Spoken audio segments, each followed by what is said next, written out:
Divorce is never easy. It is often painful, complicated, and something that most people just want to get through. Whether you are legally separated, getting divorced, or already divorced, you may need to remove your ex from your mortgage and assume the loan on your own, and you may be wondering what your options are. Often, in a divorce, the spouses either agree to sell their home or refinance their mortgage so that only one person's name is on it. If one spouse is going to stay in the home and not sell it, you will have to agree to what will happen with the mortgage. The divorce agreement will then spell out who is responsible for paying the mortgage. Perhaps you want to make sure that your ex is no longer financially responsible for repaying the loan if you have both agreed that you will keep the house. Or you may want to make sure that your ex won't get any of the proceeds if you sell the property or inherit it if you die. No matter why you are removing your spouse from your mortgage, you will have to follow certain steps intended to protect you, your ex-spouse, and the mortgage lender. Here are some shared questions that come up regarding the mortgage in divorce, beginning with, can I remove my ex's name from the home and mortgage? First, you need to understand that removing a spouse from the home, aka title transfer, and removing them from the mortgage, aka refinance, are two completely separate tasks. Many look at title and mortgage as being one and the same. They are not. So, can you remove your ex's name from the title?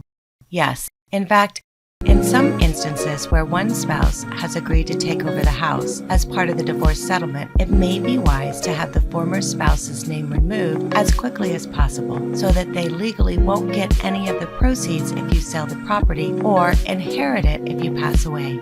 Removing one party from the title does not, however, remove them from the current mortgage lien, assuming the loan is in both of your names. The title transfer is accomplished through a simple grant deed or interspousal deed. The same cannot be said for the mortgage, which requires one spouse to qualify for a new mortgage on their own. Let's take a look at those steps, beginning with taking your spouse off of your mortgage. You will most likely not be excited about this news. There is only one way to have your spouse's name removed from the mortgage, and that is to apply for a loan to refinance the mortgage in your name only. Why is this?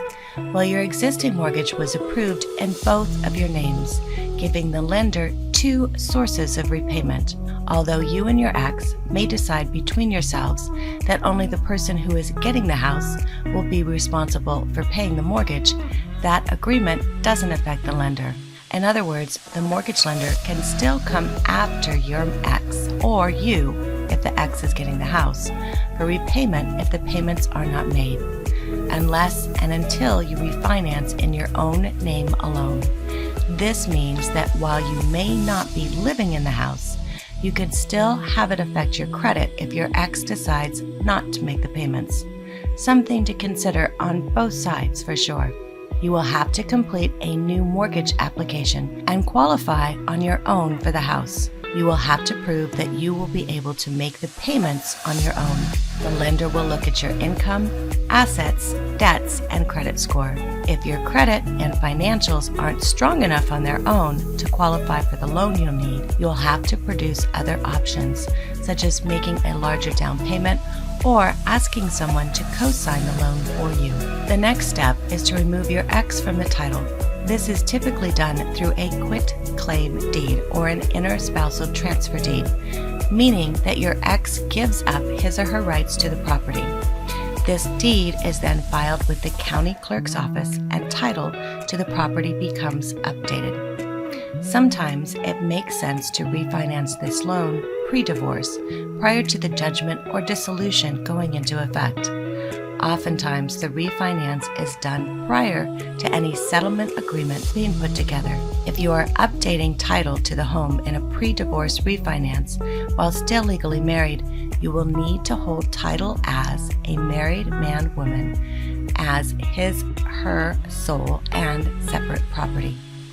Then, once the divorce is finalized, you could file another deed changing title from your sole and separate property to an unmarried man or woman.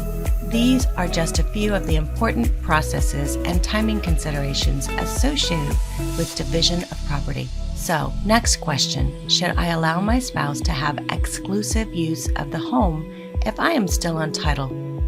If you agree in a divorce settlement to give your spouse the home, ideally, they'll refinance the mortgage in their name only. This will provide reassurance that you no longer have any financial responsibility and will then be able to confidently sign title over to the home. The exception to this is if there is a deferred distribution, whereby both parties agree to maintain possession of the house until such time that a court orders the house sold, usually when there are no longer minor children living in a home.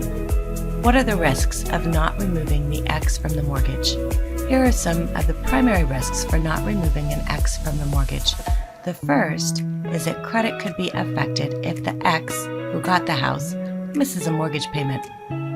The second is it could be hard to qualify for a new home because your name is still on the other mortgage and will be counted in your debt, even if you are not making the payments. The divorce settlement agreement might state that the retaining spouse, the in-spouse, is responsible for all mortgage and housing expenses, but the credit bureaus do not care which party the property was assigned to. If you are co-signed on a mortgage with your ex-spouse, from the creditor's point of view, you have agreed to keep up timely payments. In the event that a payment is missed, this will be reported directly to the 3 credit bureaus, which are Experian, TransUnion, and Equifax. What happens if you want to buy a new home? There are several items to consider. Most importantly is that the additional debt may prevent you from qualifying. In most circumstances, a lender looking at a mortgage application is normally able to exclude debt on a former residence, provided the settlement agreement reflects such. Lenders consider this as a legal assignment of debt and will not penalize the departing spouse for the additional debt.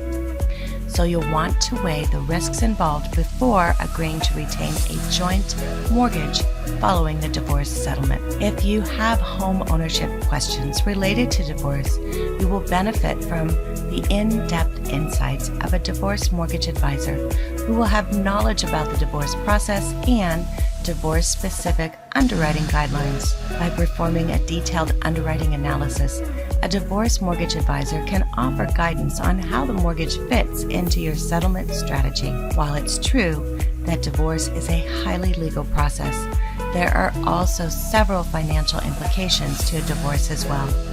That's why it may be a smart move to also consider retaining the services of a divorce financial advisor.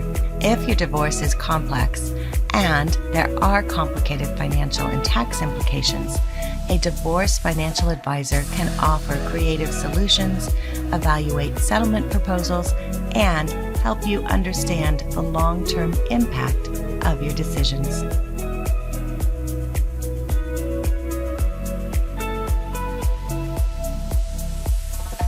Thanks for watching. We are here to answer your questions and help you through the process.